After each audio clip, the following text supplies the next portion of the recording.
Olá, amigos. EP14, revisão de eletromagnetismo, necessária para eletrônica de potência, pois nossos dispositivos comandarão essencialmente motores, controlarão potência e velocidade, e precisamos revisar esses conceitos do eletromagnetismo que fazem tais motores elétricos, trifásicos, monofásicos, contínuos, alternados rodarem. Então, bem lá do começo, né? Começamos com a nossa Terra. Ela é formada por dois polos, né? Ela tem uma inclinação de 23 graus. Temos o polo norte geográfico, o polo sul geográfico, que são opostos ao polo sul magnético, polo norte magnético. Ou seja, polo sul magnético é o polo norte geográfico. Polo norte magnético é o polo sul geográfico, né? Lá na Antártida e lá na Groenlândia, lá é o polo sul magnético, ou norte geográfico. Então a Terra ela é um enorme maciço com centro caloroso no seu interior, composto basicamente por ferro, e que gera tais linhas de campo, né, campos eletromagnéticos que a gente observa aqui, e que protegem, de certo modo, a Terra dos raios solares, tempestades solares, e, enfim, formam um escudo protetivo para a Terra. Bom, miniaturizando, né, esse grande ímã que é a Terra, nós temos um pedacinho de ferro e simulamos um ímã aí, né, da mesma maneira. Ó, o sul físico desse ímã atrai a agulha da bússola norte. O norte magnético, que seria o sul geográfico, atrai o lado sul das bússolas aí, né? E por aí os homens navegaram por muito tempo só com as bússolas e as estrelas, né? Vale aqui acrescentar que o ímã ele é praticamente indivisível, né? Assim, toda vez que dividimos o ímã, a gente forma outro ímã, né? Outro polo sul e norte, até chegar na molécula fundamental aí, né? Vale a pena lembrar que carga magnética ela não existe, carga elétrica existe. Né? A carga elétrica ela é 1,6 vezes 10 a 19 coulombs.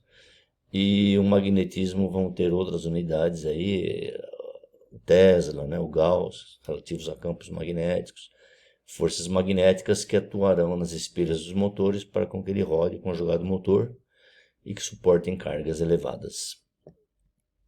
Aqui temos linhas de espraiamento, né? De um ímã, né? São as positivas chegando na carga, as negativas saindo, né? E então essas linhas de campo se espraiam, não as cargas, né? Espraiamento é um espalhamento, no caso, né? Aqui o fluxo magnético representado por um polo norte e um polo sul. Dentro dele eu tenho linhas de campo magnético, são vetores, conhecido como B. Uma área A que é atravessada por esse campo. Então a gente define a densidade de campo magnético desses dois polos como sendo o fluxo em Weber dividido pela área em metros quadrados. Aí temos a definição de Tesla, né? A unidade de Tesla, que é a unidade de densidade de campo magnético. Quantas linhas de campo eu tenho por metro quadrado? Aqui a gente tem um ímã, né? Aquela velha experiência do ímã, da limalha de ferro. As linhas de campo, né? Nascem no positivo, morrem no negativo, no sul e no norte, né? E como elas se espalham, né? As linhas de campo que totalmente, elementos que entrarem aqui estarão sendo influenciados por essas linhas de campo. Aqui a gente tem também uma parte de espraiamento ou de escoamento dessa densidade de campo, né? Observamos aqui um anel metálico aí que ele parece dar a volta, né? As linhas de campo, meio que similar à Terra, né? E veja que aqui no meio são poucas linhas de campo, né? As linhas de campo tendem a ir para os polos aí, né? Com base nisso, a gente construiu a blindagem eletromagnética, a blindagem magnética, ou seja, colocando uma bússola aqui, um instrumento sensível, né? Fechado numa carcaça metálica ou com alguns furos, né? Como a gente vê em fontes chaveadas, a gente percebe que as linhas de campo não influenciam o instrumento aqui, ele fica paradinho, né? Então, proporcionei a ele uma blindagem. Então, esse princípio da blindagem magnética também é muito útil, principalmente em fontes chaveadas. Temos aqui o equacionamento da permeabilidade magnética, a facilidade com que a gente tem com que aquele campo magnético seja facilitado sobre unidade de corrente, ampere, né? Então, o H é Weber por ampere ou Tesla metro por ampere, ou ainda Henry por metro. Né? No vácuo, a permeabilidade magnética μ0, né, a sigla, vai valer 4π vezes 10 a menos 7 Weber por ampere metro. E a permeabilidade relativa, né, que é a do meio dividido pelo do vácuo, essa definição aqui, ó, μr, né? Relutância magnética equivalente à resistência elétrica e não elétrica, né? A gente pode definir como 1 sobre a permeabilidade, né? 1, pelo aquele coeficiente lá, vezes o comprimento sobre ampere, né? O μ é a permeabilidade relativa no caso, né? Ou aqui a do próprio meio. Vamos aqui à primeira experiência do Oersted, um físico muito importante aí da elétrica, né? Do eletrodinâmica, eletromagnetismo, né? Que diz que quando duas cargas estão em movimento, elas se manifestam entre elas uma força magnética, além da força eletrostática. Como eu disse, né? Cargas elétricas existem separadas, positivas e negativas, porém cargas magnéticas sempre aos pares, né? A gente nunca vai conseguir dividir um ímã, né? Então o Oersted percebeu isso e quando ele fez com que cargas elétricas rodassem da bateria do polo positivo e negativo, ele conseguiu ver também uma força magnética aí entre elas, né? Essa agulha da bússola mexia. Aqui o princípio da corrente elétrica, ela causa um campo magnético ao seu redor, né? A regra da mão direita, né? Regra da mão direita, né? Então, é um princípio bem conhecido que vai nos auxiliar na solenoide, no transformador, né? E até mesmo no motor, no conjugado motor. É o princípio fundamental aí. Então, esse vetor de densidade de campo magnético é criado por uma corrente elétrica, né? No interior do fio. E esse campo magnético vai ser diretamente proporcional à permeabilidade magnética do meio, a corrente que passa naquele fio condutor, né? E inversamente proporcional ao raio, né, dessa circunferência, o comprimento dessa circunferência 2πr, né? Então, quanto mais afastado, menor a influência desse campo magnético. Quanto mais perto, maior esse campo magnético em torno da fiação. Aqui, novamente, a experiência da solenoide, né? A gente passa uma corrente elétrica nesse fio esmaltado de cobre, isolado, né? Ele é esmaltado. Um núcleo de ferro para facilitar essa condução magnética. E a gente vai perceber que essa bússola vai se mexer.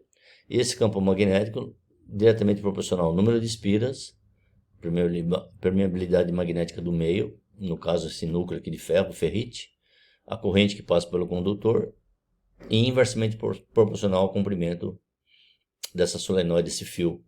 Tá? Esse é um dos princípios também do transformador, né?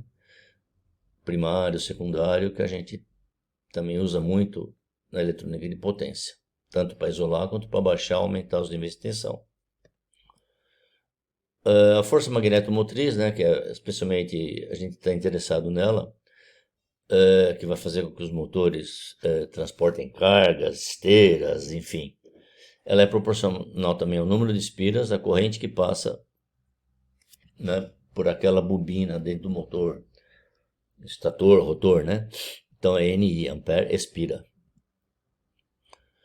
A lei de Ampere diz o quê? Abre aspas. É a relação geral entre uma corrente elétrica e um condutor de qualquer forma e o campo magnético por ele produzir. Então não depende da forma. Esse 2πr aqui vem do espaço circunferência ao redor daquele fio. Mas a gente já viu, né, esse campo magnético é dado em Tesla, diretamente proporcional à permeabilidade magnética do meio, diretamente proporcional à corrente, inversamente proporcional ao raio de distância daquele fio. Força eletromagnética, que vai ser responsável pelo conjugado motor. Então, abre aspas, um condutor percorrido pela corrente elétrica dentro de um campo magnético já existente, né, vai sofrer ação de uma força eletromagnética. Então, ao princípio do estator do rotor, a gente vai submeter lá um condutor a uma corrente dentro de um campo magnético do estator, que vai fazer uma força lá combinada com as espiras, conforme o sentido da corrente, aquela tal força conjugada que vai virar o eixo do motor. Essa força eletromagnética num condutor, se for retilíneo, abre aspas, um condutor percorrido por corrente elétrica dentro do campo magnético sofrerá a ação de uma força eletromagnética. Então está aqui, diretamente proporcional à corrente, ao comprimento daquele fio, o espaçamento entre eles, né? E o seno do ângulo, né? Se for seno de 0 a 0, se for 90 graus, entre eles, né, vai dar força máxima aí, um condutor retilíneo. Força eletromagnética em condutores paralelos também vai ser proporcional às correntes, ao meio e à distância entre eles, inversamente proporcional. Força eletromotriz, que aqui movimentará mesmo o motor, inversamente proporcional ao tempo aí, né?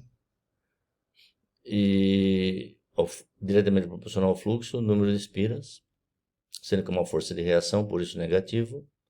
E é isso aí. Obrigado.